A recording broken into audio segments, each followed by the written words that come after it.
Alrighty. Howdy neighbors and welcome back to the Devine Speaker. Last time we made it to the village of the gods, Leos found out that we can heal people's wounds 1 time out of 1,000,000. And yeah, we're very nice and awkward. We found Miss Voice. Morwen is apparently her name. But anyway, let's continue. Do you, need something? Morwen stared into both of their faces. They looked back with confused expressions. You two... You've been very naughty boys. Don't think that the two of you went below my radar. Rain wasn't the first kid I've watched over. You two have been fighting for far, far too long. It's about time you stopped. When you two were children, you got along so well. If it hurts me this much to see you like this, then how do you two feel? To see you side by side again, it's enough to make me cry. I know it won't be instant. Wounds don't heal so easily. But all I ask is that you try. Even if it takes years, I believe in both of you. Thank you, miss.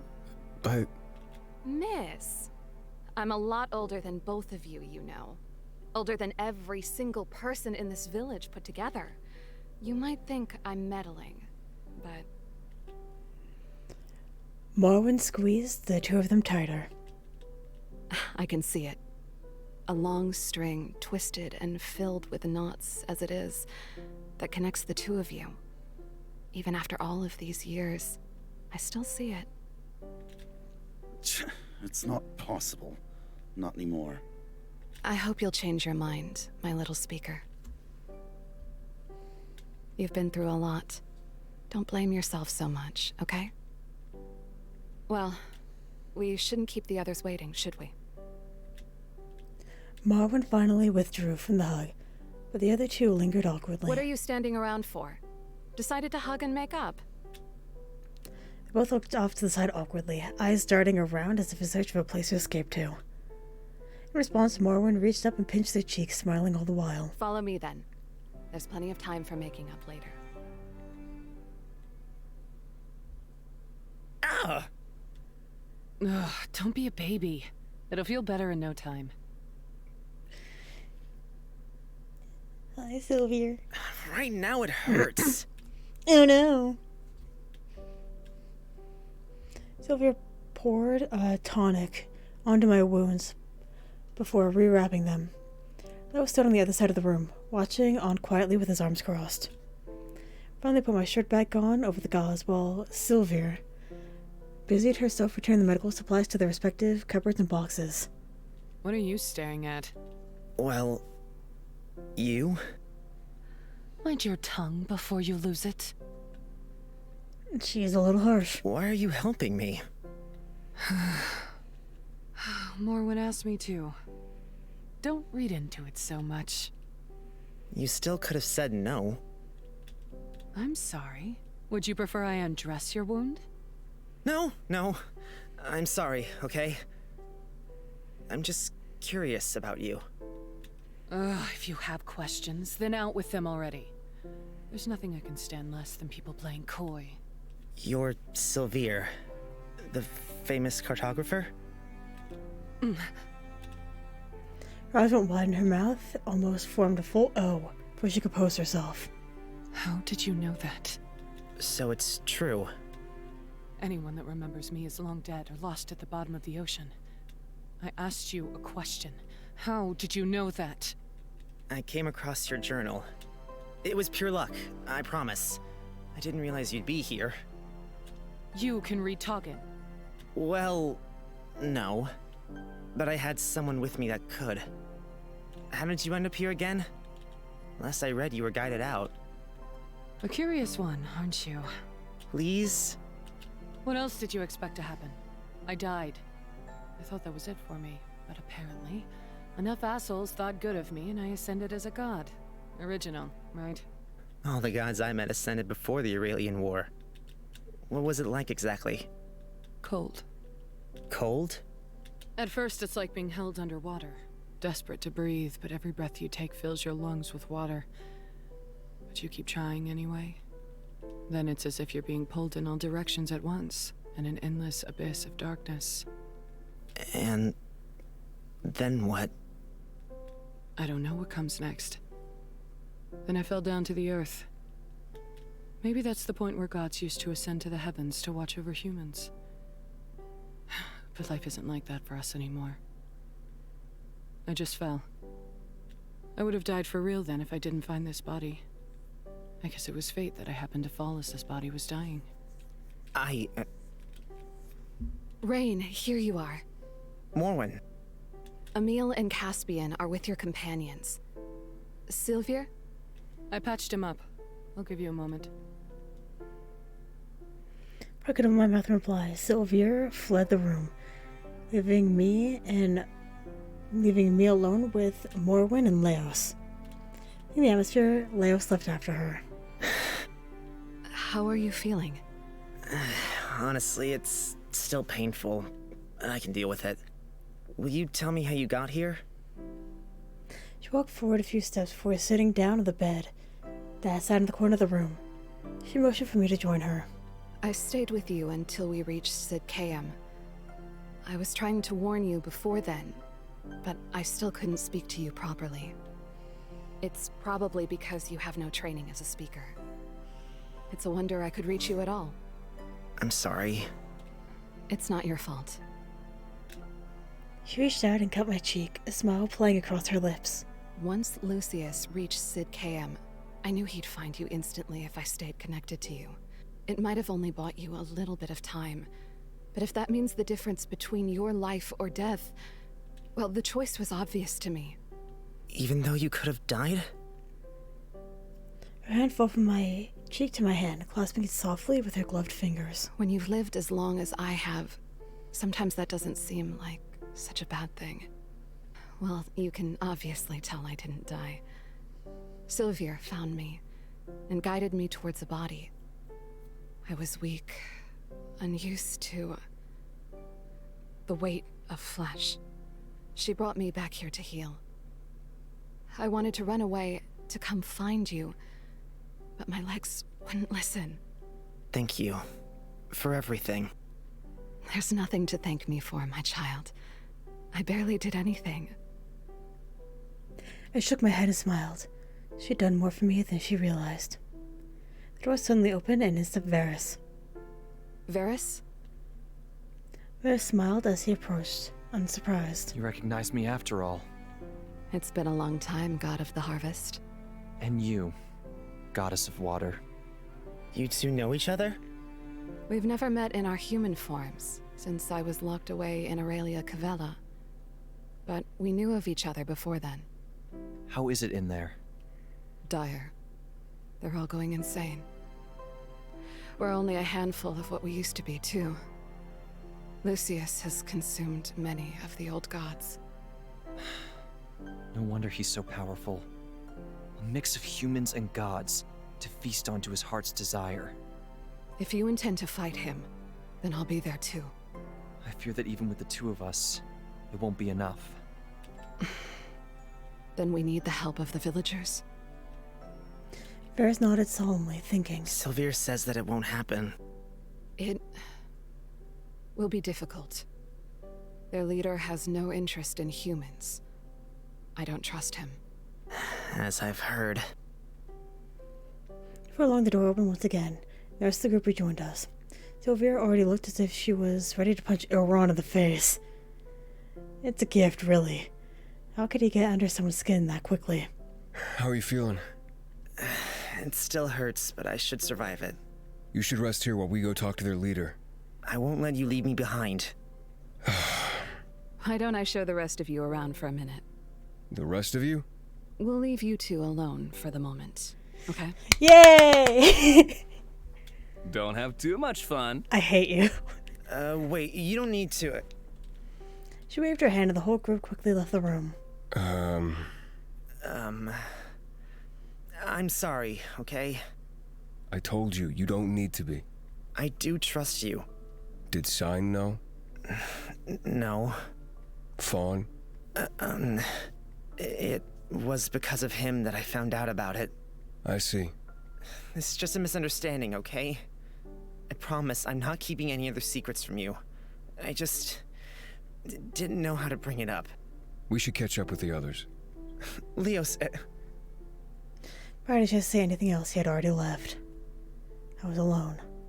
Stood from the bed with a groan, desperate to catch up to him. Leos, wait up! Behind Leos had already caught up with the rest of the group, who were chatting as happily as one could chat under these circumstances. Sylvia guided us through the quiet, sleep-filled village. No one stirred behind those closed doors, no one peeked out between their shutters. For now, everyone must be sound asleep. Leos paid no attention to me, no matter what I tried to say to him. What, you're ignoring the pipsqueak now? How unlike our resident knight in shining armor. I'm not ignoring anyone. It sure looks like you are. I'm not. Erwan nudged Leos, attempting to make him stumble toward me, but Sylvia caught his wrist. Mind your own business. I only ever mind my own business. Varys, not you too! I'm sorry, Ilron, but you truly wouldn't be yourself if you knew how to mind your own business. Ouch! I suppose if it's coming from you, then I can accept it. You're like a leashed dog. Not the worst thing to be. I laughed to the side, but my heart still hurts. Anyway, what's this leader of yours like? He's kind-hearted, but don't think that makes him soft. He's tough, both mentally and physically. His answer will be no different than mine. I'm sure between them, they'll be able to convince him. You shouldn't give him false hope like that. I believe in them. Is that so bad? Sylvia offered no argument in return, but she suddenly stopped in her tracks. Stay here. I'll let him know we have visitors. She disappeared into a small house. A murmuring of voices could be heard inside, but I couldn't tell what they were saying. When she reappeared, she took Morwen's arm. What are you doing? They complete their case by themselves. I need to talk to you. Fine. Rain, good luck. Me? Girl, nah. A few moments after they disappeared around the corner, the door to the small house opened once again. I could feel my heart beating in my throat. It all rides on convincing this guy. We could do it, right? One step, then two, and he finally came into view. Damn. I forgot to read. I'm so sorry.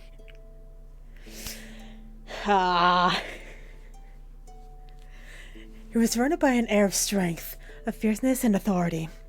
His spiky flame-colored hair stood out, even in the darkness. His eyes passed over all of us before going wide. Instantly his fierceness left his features, and in its place was a warmth that had been previously missing. Varys? Elliot? I thought you were dead. I thought the same of you. Dear friend, it's been far too long. Varys stepped forward, a rare look of complete happiness on his face. He was usually so calm, so composed. If I'd known it was you, I would have hurried to greet you. What are you doing here?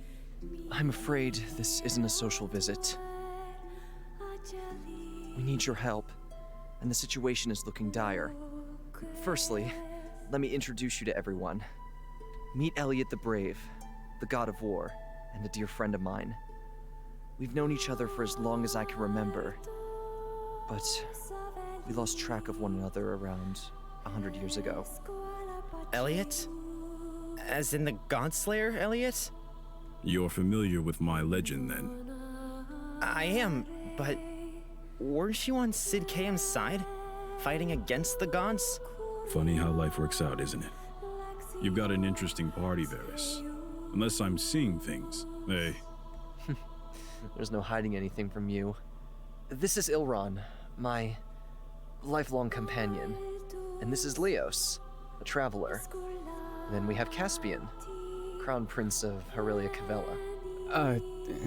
Hello there. Lastly, this is Rain and Emil. They're, well... Devine Speakers. Varys nodded in response and his eyes narrowed. I know that at this point you must find it hard to trust them, but I wouldn't bring humans here if I didn't have faith in them. He sighed, the conversation grinding to a halt. His eyes finally left Varys and looked into my face. If you understand that, then you shouldn't have brought them here in the first place. Seeing as you went against your better judgment, though, I assume you're in some kind of trouble? I wish I could say we weren't. Rain? Oh, I'm sure you already know about the gods trapped in Aurelia Cavella. It's ever present in my mind. I came from Aurelia Cavella. It was my home for 18 years. I had to leave, and a lot has happened since then. But none of that is important right now. A god is broken free from Aurelia Cavella, and his power threatens all of Vidus. He's taken a body in Sidcaeum, and he intends to make everyone bow to his will. He calls himself the god of all gods. He's too powerful to be called a mere god or demon anymore. I've never met anyone with so much raw energy surrounding them. We couldn't possibly defeat him alone, you see. Varys, tell me you didn't come all this way to waste my time. He speaks the truth. He's a danger to not only humans, but all of us as well. It's not our battle to fight. We've long since given up on protecting humans. It is your battle to fight! He's a god, a former speaker, and someone who will not only eliminate any that stand in his way, but he'll keep the rest of the O-Gods trapped inside of Aurelia Cavella where they can't go against him! Do you think you'll fall under his radar? When he learns you're out here, he won't let you go on like this. If we can get rid of him, then the Aurelian gods will finally be let free. Isn't that what you want? Thanks, Elrond. He sighed and his crossed arms tightened over his chest. Visibly, you can tell that he was thinking, and thinking hard at that. Please, Elliot. We're begging for your support. Without it, we have no chance at winning. I want to help you. I do. But it's not so easy. The others won't be convinced with mere words. They've cut all ties to humanity, and a threat to a human city means nothing to them. We look out for ourselves, first and foremost. How many would die in battle against someone with so much power? Most of the gods here are not so different to humans. They're peaceful, simple. They aren't made for war. Huh. The god of war turning down an opportunity like this? You're no longer helping, Elrond. I'm not the god of war by choice. But you could make the choice to use it for the greater good. Now you're kind of helping again. I don't believe in the greater good. Who's to say your good is greater than those in the village? There's really nothing we can say to convince you? You can stay here the night. That's the most I can offer. Elliot. Morwen, show them to where they can sleep. I'll be back tomorrow. Morwen nodded to Elliot, who turned and skulked off into the night. By the looks on your faces, I assume it didn't go well. Wasn't he meant to be a hero in Sidcaeum? I'm struggling to see why. Valid. Don't think too badly of him. He's a good person, but the weight of everyone's lives is heavy on his mind. He's always been stubborn. Stubborn, but not unfair. Perhaps a good night's sleep will help to clear your mind. Come, follow me. Rain, wait there for a moment. Suddenly I was alone. Morwen guided the rest to the various rooms to rest for the night while I stood in the street. Up in the mountains, the breeze was colder than ever. Once again, I thanked Ash in my mind for the warmth my clothes brought to me. Sign and Fawn, stay safe, please. Do whatever I can to save you. Eleos, I'm sorry. Hello, Rain. You surprised me. You were completely zoned out. A lot on your mind? It's Fawn and Sign. I'm worried about them. As am I. To be honest, I keep forgetting about them. I kind of forgot that they were key players here. I can't say I'm exactly full of confidence if even the goddess of water is worried. It's a fancy title for a not-so-important person, I promise. I was little more than a laundry girl in my lifetime. It was different then. The towns and villages I knew have long since been forgotten. How long ago did you become a god? I don't know anymore, Rain. It sounds hard. I don't think I'd be able to do it. What part? Struggling in a world that's forgotten you. Watching people around you die while you live forever. It's harder now than ever. When we were a part of the heavens, it wasn't so much of a big deal. Because you were surrounded by your own kind, right? Exactly. Many have had no choice but to blend in with human society. We've become so tightly interwoven that the pain of living forever is much more apparent than before. Like Ilron and Varys. Morwen smiled at me sadly. It's been a long time since I've seen a case like that. They both mean the world to each other. In fact, I'd say they mean even more than that. It just makes it all the more painful in the long run. Varys has seen people die around him for hundreds of years. Varys plans to pass on after the Aurelian gods are freed. It's tough. May I ask you some questions? Of course you can. Oh. Well then, let's get started. Sorry, Nox, I don't normally care. Do you know much about Ilron? Do you know anything about Ilron? I feel like I should be asking you that. I can't say I know anything, but I'm deeply curious. Apparently he came from Aurelia Cavella as a kid. He works as a bounty hunter now, as far as I'm aware. I guess somewhere along the way he met Varys, and they've been traveling together ever since. They have a strange relationship. It's nice. They're both so different from each other. Differing personalities, differing backgrounds, differing lifespans. Yet, they're as close as can be. I envy that. Varys seems good for Ilron.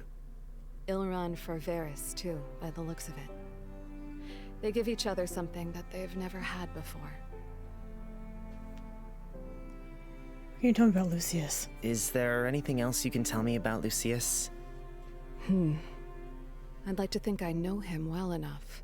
When he was Speaker and Emil was just a babe, we talked on many occasions. He's the type of person that lives in the shadows and only acts once he's sure he can win. It was the same when he killed the royal family. He plotted it for years. His only regret was that Caspian got away. Why would Emil trust him so much if he was evil from the start? He drove the wedge between my father and him, right? Saying my father still sounded weird and unnatural. Lucius was his mentor and father figure. It was hard for Emil to imagine him doing wrong. When you're brought up like a Speaker, it must be awfully lonely. How so? You don't know? I shook my head in response to her surprised tone. They're taken from their parents at birth, forbidden to know so much as their names. Why? It's tradition. The way it's always been. Speakers also have a habit of being born around the same time as princes, so it's always made sense that they should be raised together. If they're to rule together, they must know each other better than they know themselves. Lucius, he used their relationship to his advantage. He's a snake of a man. Will we be able to beat him? I don't know. Thanks. What were Emil and Caspian like before? Were Emil and Caspian much different when they were younger?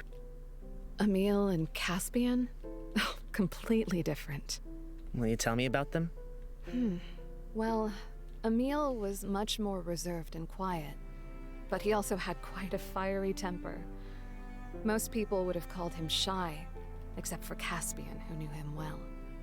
He was a good kid, hardworking and kind. It was too much for him, though. I could tell he wanted to grow up as a normal child with a normal family. What about Caspian? He was like the sun, warm and bright, full of energy. He was confident beyond measure, and he had a strong sense of adventure. a natural-born leader. When he spoke, people listened. Emil admired that greatly. They're both so different. That's what time does to you. They had time to be bitter, so their emotions boiled inside of them, with nowhere to go. You think they'll be able to make up? I hope so. Both of them deserve it. But who knows? It's not an easy thing to forgive someone. What about you? Do you forgive Emil or Caspian? I think so. Caspian... No, my father. Had he known I was alive, I'm sure he would have come back for me, right? Morwen nodded in response, listening closely. And Emil... He's a victim of circumstance himself. Sure, he could have ignored the voice that was screaming at him to have me killed, but... After so many years full of anger, am I even sure I'd do any different? I like that about you, Rain. You're so positive, so forgiving.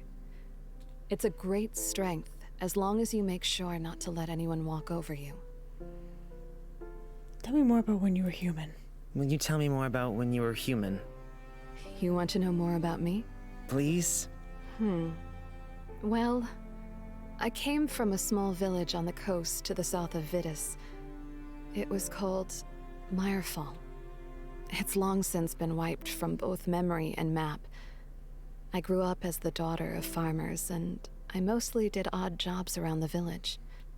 You're probably wondering how a simple person like me ascended, right? I was wondering about that, but I thought it might be rude to ask. Nonsense. I said I'd share anything with you. A great illness passed through my village, and many people died. Our elders told us that the gods had forsaken us, that this was a curse sent from the heavens for our sins. She twirled some of her hair between her fingers, looking up into the star-filled sky. I was in no position to argue with them. I was just the laundry girl. But one day, as I went to the river to wash the clothes, I noticed that something about the water seemed wrong. It sounds silly, doesn't it? It should be common knowledge that bad water can make you sick. But it wasn't known back then. It really must have been a long time ago. The elders wouldn't listen to my findings, so I took it into my own hands. I came back with the knowledge of how to purify water, and lo and behold, the sickness stopped. You must have been thought of as a hero. From most of the village, yes. Most of it? The elders shunned me at first, embarrassed that a simple girl like me could solve the issue, while they sat around twiddling their thumbs. The shunning became outright anger, though. I'm so sorry.